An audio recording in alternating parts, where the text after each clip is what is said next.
ultimately, if you're gonna have lasting change in anything, you're really talking about just raising your standards.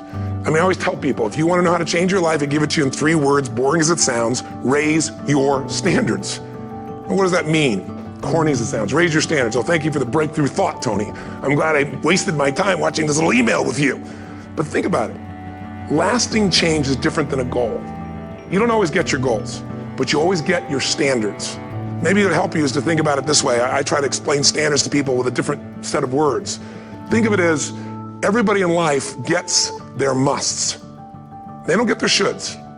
Right, think about it. Most people have a list of shoulds, don't they? Don't you have a list of the shoulds, things you should do, you should follow through on? I should lose some weight, I should work out more, I should make more calls, I should respond more rapidly to my email, whatever, you know? I should get into the office earlier, I should be, more confident, whatever your should list is.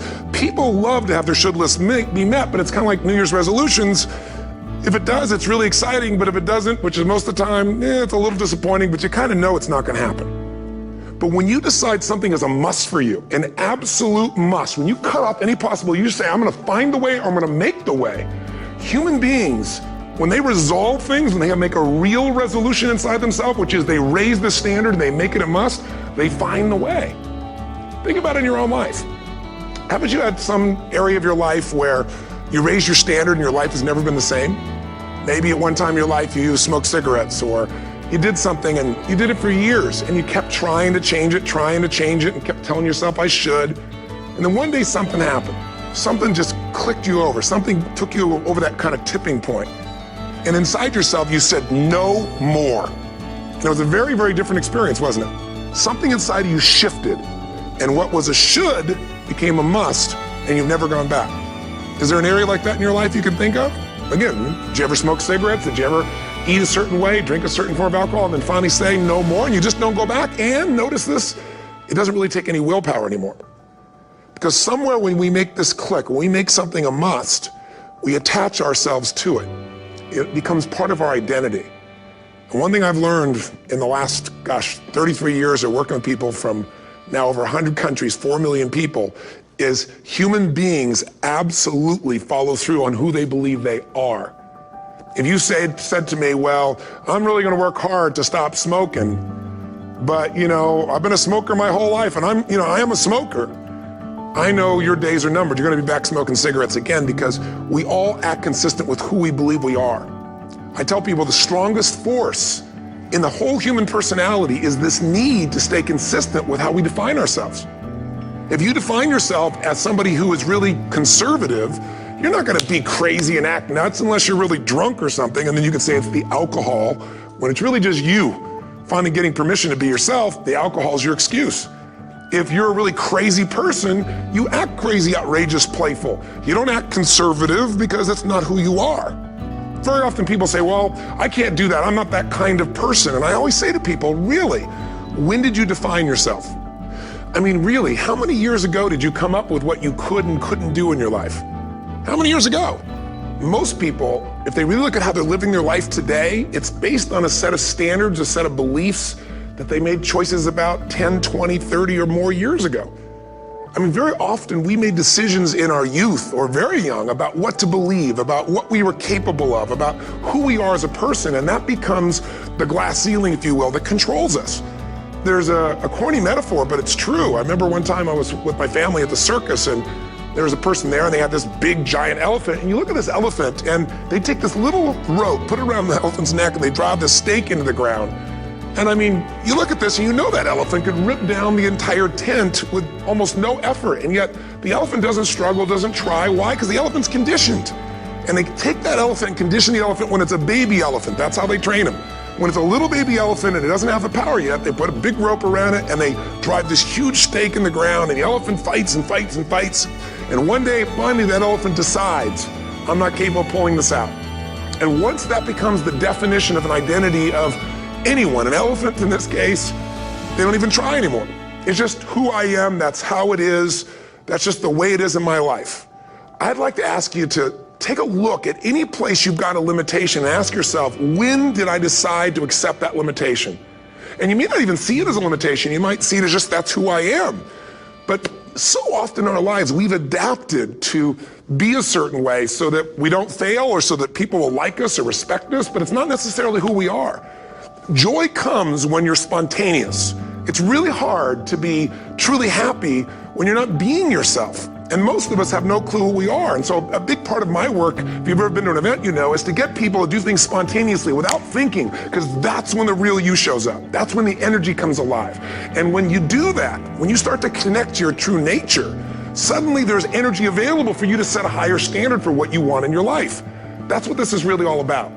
And when I talk about standards, when I talk about, shoulds versus musts, think about your own life. I know there have been areas in your life where some point in time you just shifted and you raised the standard and your life changed. Because whatever people have their identity attached to, they live. We live who we believe we are. That's just how it works. It's just kind of like, I'll give you an example. Look at your physical body.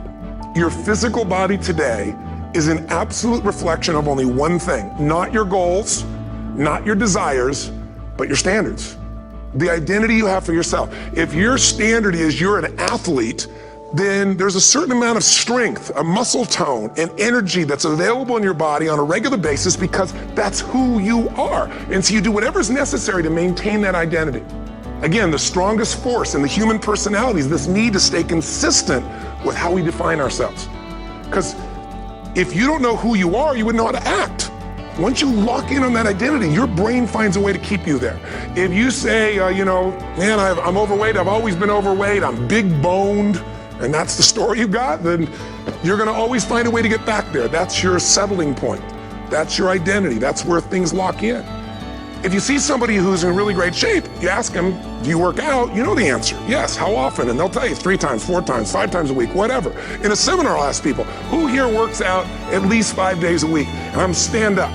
And you look around that room and you know that they work out 5 times a week because you can see their body. You don't just get a result without some kind of action, without some form of ritual. Ritual meaning actions you do consistently. Now, do you think those people that are out there working out 5 days a week, do they have more time than you do? Or I have, or anybody else? Of course not. Is their life less busy? Of course not. It's just a must for them. They must work out that way, and they've made that turn and their life's changed. So I'm not saying you have to work out 5 days a week. I'm just saying whatever you really want, wants don't get met consistently. Standards do. Whatever you identify, this is who I am. And so it's not so much about changing your identity as there's expanding it. Deciding that, instead of your goal is to lose 10 pounds, which is not compelling, what if your vision was to get back to my fighting weight?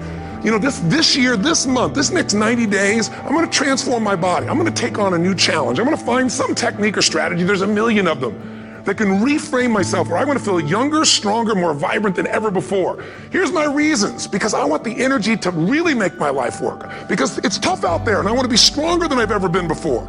I want to go in front of the mirror and if I'm naked, not, want to laugh. I want to look there and take a good look and go, yeah, I'm proud of whatever I see there.